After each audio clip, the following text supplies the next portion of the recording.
Shalom saudara, senang berjumpa kembali. Saya percaya Tuhan begitu baik bagi setiap kita. Mari kita memperhatikan kitab Yesaya pasal 43 ayat yang pertama. Tetapi sekarang beginilah firman Tuhan yang menciptakan engkau hai Yakub, yang membentuk engkau hai Israel. Saudara, melalui kehidupan Yakub, maka sebagai umat Tuhan yang hidup di masa sekarang ini, kita tetap saja bisa mendapatkan pelajaran-pelajaran rohani yang penting serta berharga. Yakub adalah gambaran kehidupan manusiawi yang bersifat natural. Inilah keadaan kehidupan pribadi setiap orang, keadaan di mana seseorang menjalani kehidupannya sebelum mengalami perjumpaan dengan Tuhan. Sedangkan Israel adalah nama dan identitas baru yang diberikan Allah kepadanya. Dan ini adalah gambaran kehidupan seseorang yang telah mengalami perjumpaan pribadi dengan Tuhan. Maka kita dapat memahami sekarang bahwasanya kehidupan seseorang, khususnya bagi kita anak-anak Tuhan, itu dimungkinkan untuk menghadapi fase atau tahapan yang serupa. Meskipun situasi dan prosesnya tentu saja berbeda, serta unik bagi setiap orang, untuk menegaskan bahwa Tuhan kita adalah Allah yang kreatif, sehingga Ia pantas untuk disebut sebagai Sang Penjunan Agung. Sama seperti Yakub, saudara, kita semua diciptakan oleh Tuhan. Tetapi kita yang sekarang yang telah mengenal Kristus sebagai Tuhan dan Juru Selamat pribadi adalah kita yang dibentuk oleh Tuhan.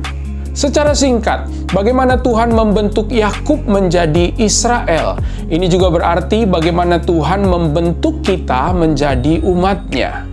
Yang pertama, mengalami dua kelahiran. Yakub terlahir dari benih ayahnya Ishak.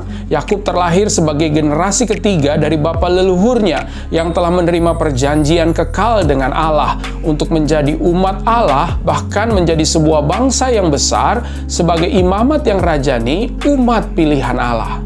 Namun Yakub tetaplah seorang manusia di zamannya, dan kita mengetahui bahwa Allah adalah Allah segala manusia di segala zaman. Yakub juga mengalami proses kelahiran yang kedua. Tentu ini merupakan proses rohani melalui sebuah momen perjanjian yang diperbaharui oleh Allah.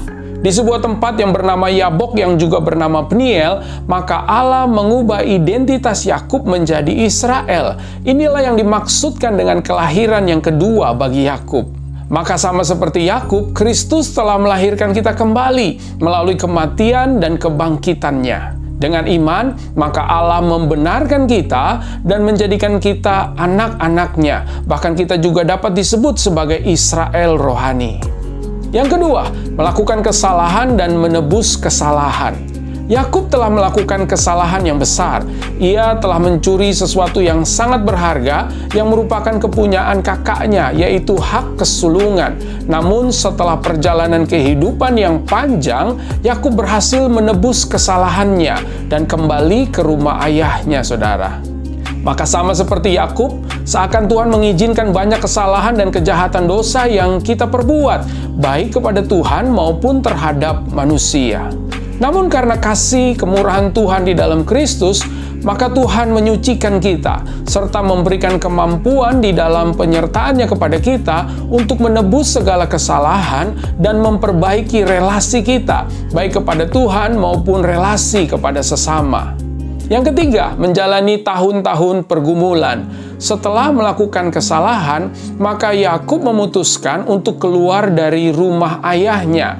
Ia merantau dan mengasingkan diri serta bekerja keras menjalani kehidupannya. Inilah juga gambaran kehidupan kita, saudara. Ketika kita hidup di dalam dosa, maka kita berada di luar rumah Bapa kita yang kekal. Kita hidup di luar hadirat Tuhan, serta menghadapi berbagai pergumulan hidup yang sangat berat. Lamanya durasi pergumulan yang berat sangat ditentukan dengan berapa lamanya waktu yang dibutuhkan sampai kita mendengarkan panggilan Tuhan untuk bertobat dan berpaling kepada Tuhan serta mengikuti segala rencananya. Yang keempat, melakukan migrasi. Alkitab telah mencatat, Yakub telah melakukan beberapa perjalanan migrasi. Di setiap perpindahan lokasi yang ditempuh Yakub, Allah selalu bersamanya. Allah tidak pernah membiarkan dan meninggalkannya. Maka demikian juga dengan kita. Banyak peristiwa yang akan membawa kita kepada perubahan-perubahan hidup, seperti perubahan karakter, perubahan sikap hati, perubahan pikiran atau sudut pandang atau paradigma kita, baik tentang Tuhan maupun tentang hidup yang sedang kita jalani. Karena itu saudara, dengan proses migrasi rohani ini, maka kita akan dimampukan untuk dapat mengampuni, mengambil keputusan, bersaksi, melayani, menjadi berkat, serta memberitakan Injil. Dalam proses ini, yang penting untuk kita ketahui dan ingat selalu adalah kasih karunia Allah selalu menyertai kita semua. Dan yang kelima, mendapatkan sabat. Setelah menjalani perjalanan hidup yang panjang, maka Yakub dapat menabur banyak hal yang baik. Ia memiliki keturunan yang diberkati, bahkan di saat krisis besar terjadi di akhir hidupnya, ia beroleh kemurahan Allah, sehingga ia dapat dikuburkan bersama-sama leluhurnya di tanah yang diberkati Tuhan. Yakub telah bersatu dalam ketenangan yang abadi, bersama Allah yang menciptakannya dan yang membentuknya dengan tangannya sendiri. Bagi kita, maka sahabat sejati kita adalah Kristus. Meskipun bagi Yakub ketika ia masih hidup, sabat hanyalah sebuah pengharapan, maka kini bagi kita, Allah mewujudkan sabatnya melalui Kristus, saudara. Dimiliki Kristus dan mengenalnya adalah kehidupan yang dimulai dengan pengharapan yang pasti dan dijalani dalam pengharapan yang pasti pula. Hingga saatnya tiba, di mana setiap orang di segala zaman yang memiliki pengharapan itu akan menyaksikan muka dengan muka bersama Sang Penjunan abadi dan memegang tangannya yang telah menciptakan kita dan membentuk kita sesuai dengan kehendaknya yang mulia. Haleluya, haleluya, haleluya. Terima kasih saudara sudah menyaksikan video ini. Selamat melanjutkan kehidupan yang berkemenangan bersama Kristus. Doa saya buat setiap saudara, Tuhan Yesus memberkati. Immanuel, Ia menyertai kita senantiasa.